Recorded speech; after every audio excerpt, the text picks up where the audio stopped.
Hello,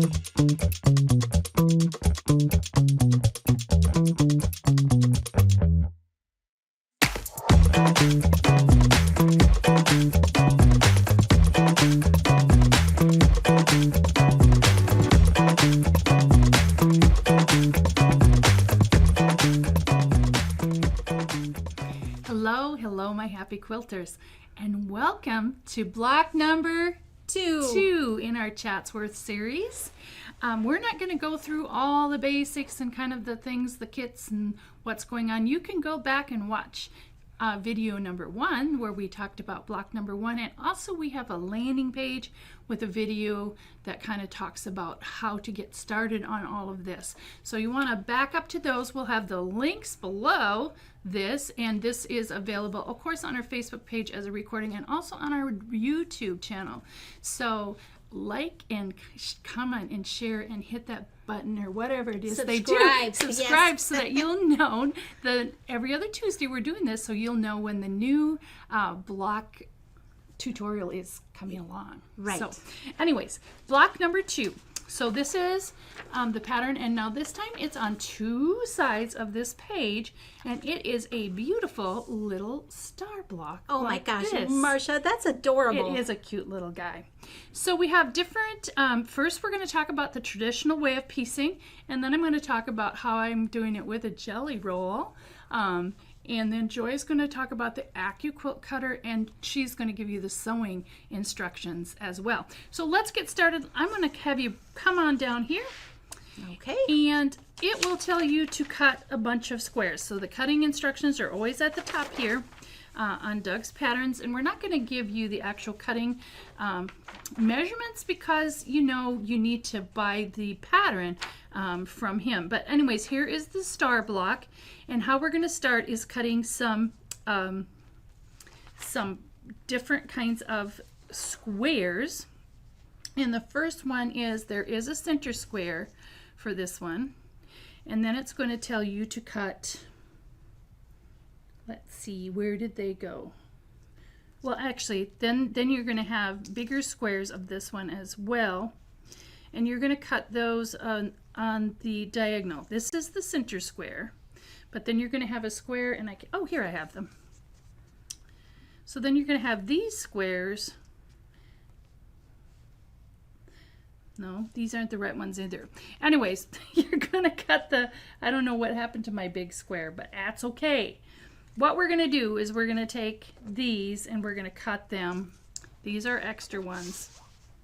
We're going to cut them in half. Pretend this is the same one. Just cut it on the diagonal times 4. So that's why you have these extra, is because I cut my squares, and those, as you can see here, are going to be on each corner of this particular block.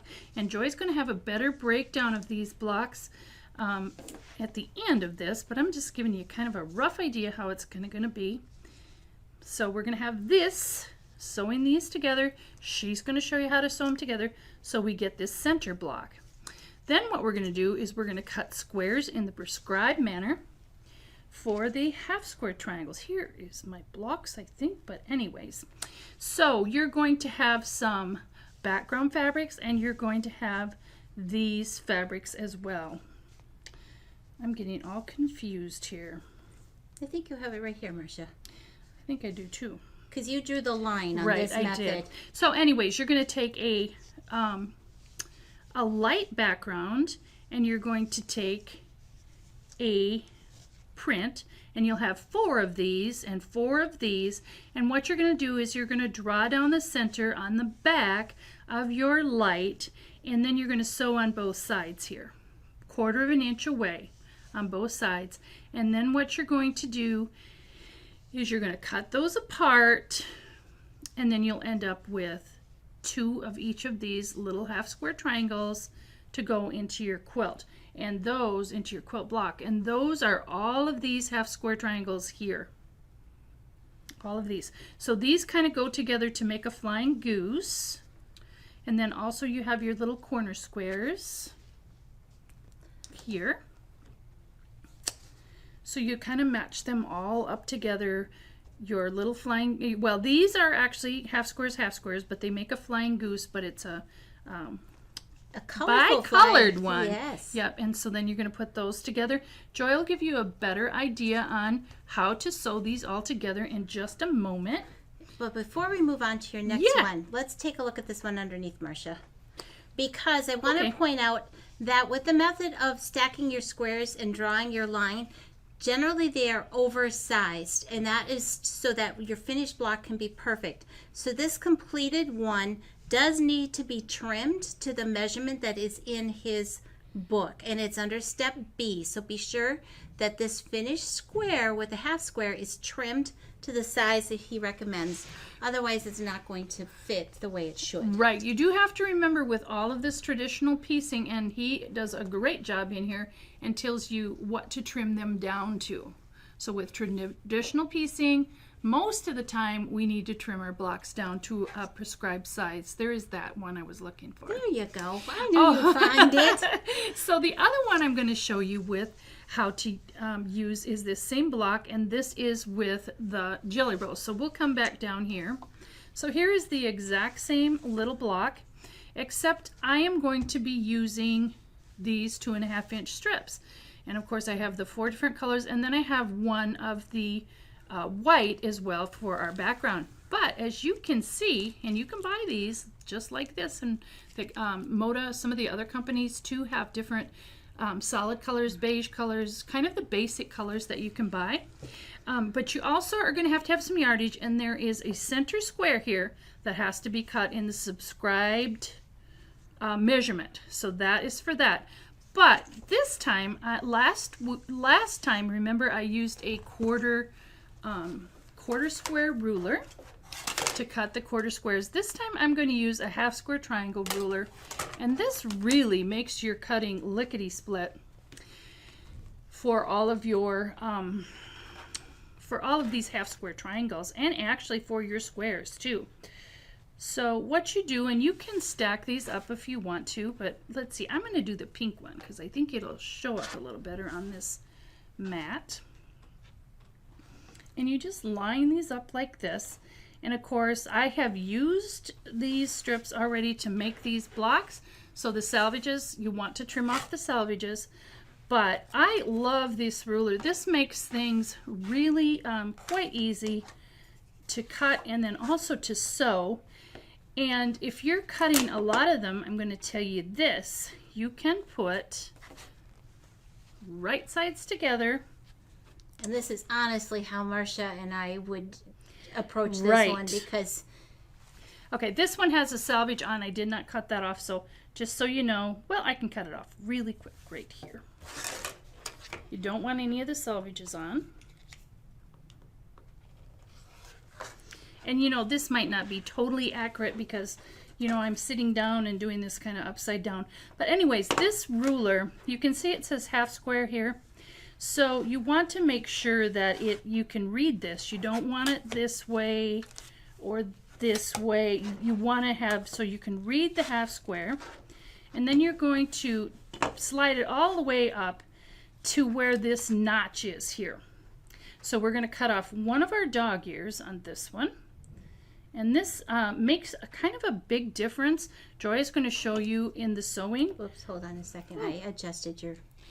I do have a hard time remembering to close my rotary cutter. Thank you, Joy. Okay, so we've cut that one. So you can see we have right sides together. This is ready to go to the sewing machine. This is our 1/4 inch seam allowance right here at this tip.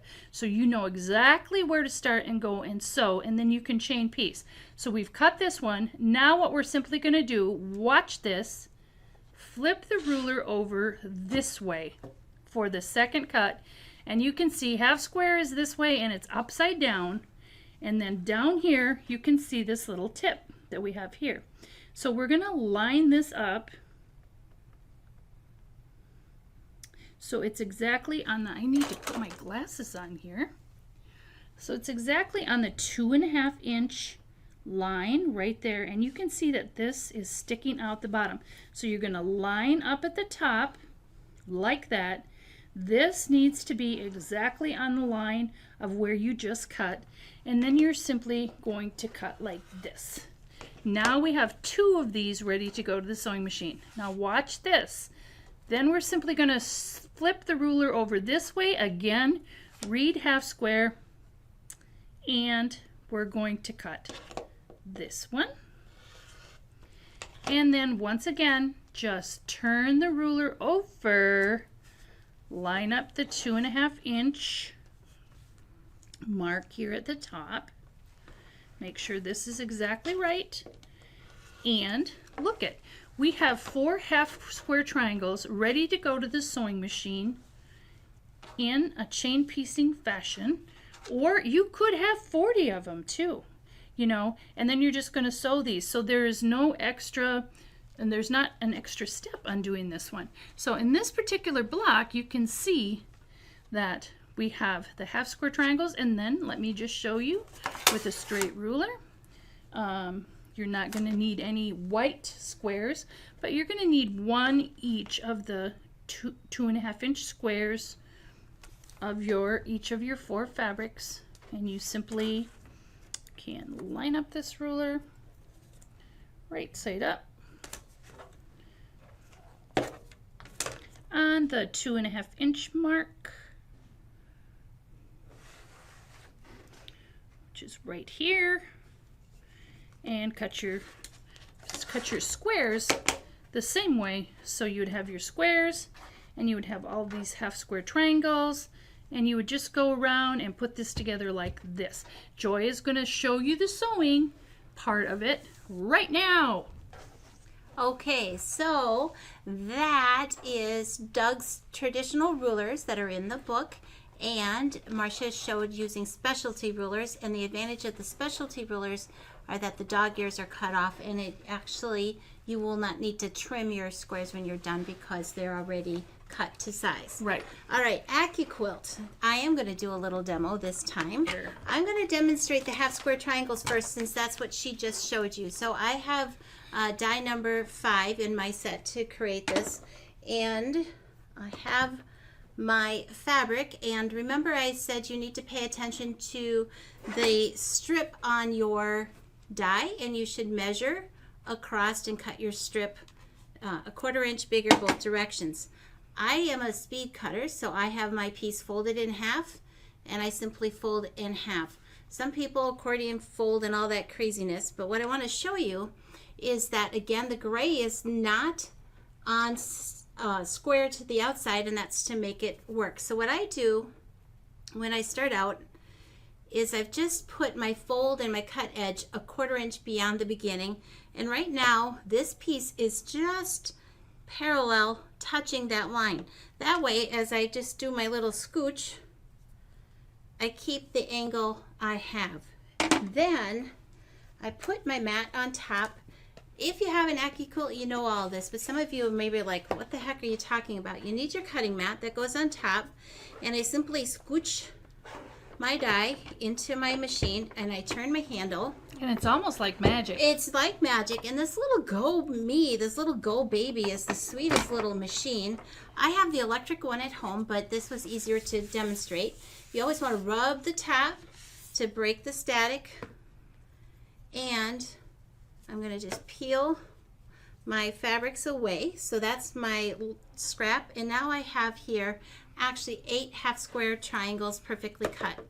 And my dog ears are cut both on the top and the bottom, not just on one side. So it's as easy as that to do your cutting. So let's talk about the block construction. By the way, you can order this little Go-Me from us here at Pine Needles, and we'd be happy to send it to you. And the dies. And the block dies. You will yeah. also need the 8-inch set. All right, so here is my block I'm going to show first, and then I will talk about the construction. So again, I'm doing a more monochromatic version of this block, but all 4 of my greens are different colored, and I picked different textures and a little variation in shade to create it. I went with one background on this square just to keep it a little less busy since I don't have all the color going on. And the on point square here is a plaid. Now, a lot of us are afraid of plaids, but there's no need to be afraid of plaid. When you cut, remember, let me grab my fabric here. Here is my selvage on my fabric. When you cut your fabric for the AccuQuilt, if you cut parallel to the selvage, my selvage is on this side, this is where I cut. Fabric is printed out from the selvage, and you will always get a nice straight line as you go if you cut parallel to your selvage. So I simply measured and made sure that when I laid my plaid on here, again, that it was lined up with this kitty wampus shape that's on here, and I got a nice straight plaid happening in the middle of my square. Same is true for the ones that read like plaid. Even though these are not plaid shapes, they are directional shapes, and I use them all the time in my quilting. So let's talk about how this is actually sewn. So I cut a center square triangle that's on point with shape number 6, and its little fun pieces here are shape number 5, the same as the half square triangles. To put these together,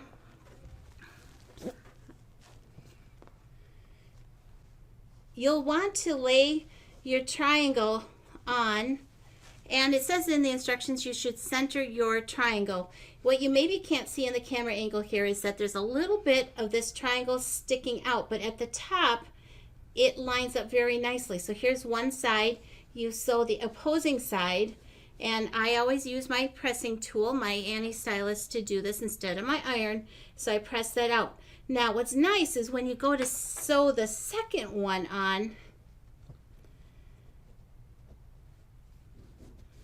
those little ears that are sticking out, don't trim them off, because when you put the second piece on, the angles that are dog-eared off will line up exactly with these two pieces. Now, because I don't have it perfectly pressed flat, it doesn't appear to look that way, but it really does. So when you put your third and fourth pieces on, these notches are going to line up exactly with those. And when you're all done, you'll have this beautiful square center, and all your pieces are pressing out towards those triangles. Next up, we have the half square triangle units, and they are cut with the same shape number 5. And if you want, you could cut the background piece in your color piece, or you can cut them stacked up in layers, because again, you can do 6 layers at a time, so you can layer all your pieces at one time to sew. You will notice, let me pick a dark one here, that both of these sides have their edges notched off. So when I start sewing, I sew from one point to the next, and I'm going to get that perfect 1/4 inch seam allowance. It is important that when you do your center piece, that all comes out very nicely, and then all of these half square pieces are sewn as units. In Doug's book, he does give you instructions as to some of these, half of each square is going to be pressed to the dark and half are going to be pressed to the light. The reason for that is that when you put these pieces together in the final block area, you want those seams to nest so that they come out perfectly when you sew, and so that they look nice in your finished quilt. So pay attention to the pressing. For Chatsworth block number 2, again, half are going to be to the dark and half are going to be to the light. And we're always told press to the dark side, but in this case, you're going to need some of each kind. Just watch the diagrams. Watch the diagrams, because Doug did an outstanding job, as always, in laying those things out. So there is that block. Now, generally, I am a presser to one side or the other, because I feel that my pieces are best protected that way. But on these pieces that complete the star pieces, I did press flat and open, because there were a lot of layers. Now, I could have gone either direction, but sometimes it pays to just play around a little bit and see how that all comes out. And it made a really nice, crisp finish on the front. And once again, it's the way you like to do it. Absolutely. These are the way that we have found over the years. But if you have a way that you like to do it, that there is no just one right way. and all the rest are wrong. It's however you want to do it and how you place your colors together. That's how you choose to do it as well. Hang on to all of your scraps though until the very end, because a lot of the scraps that you're going to have left over are going to also be used in the flying geese here, the pieced flying geese. So you want to get yourself a box or some kind of a container, and as you're doing your blocks every other week, you'll want to make sure and keep all your scraps together until you got the quilt completely done. I guess I forgot the last die, Marcia. Oh. The 2.5-inch square, number 2 is your die. For these little babies. For the little squares. Right. And again, I will use those later on in the quilt, but that's what I had left over from cutting them this time. All right. So I think we're going to button this up for block number 2 of the Chatsworth quilt. That is very exciting. So thanks so much for joining us, and we'll see you in 2 weeks for block number 3. Bye-bye, everybody. Thank you.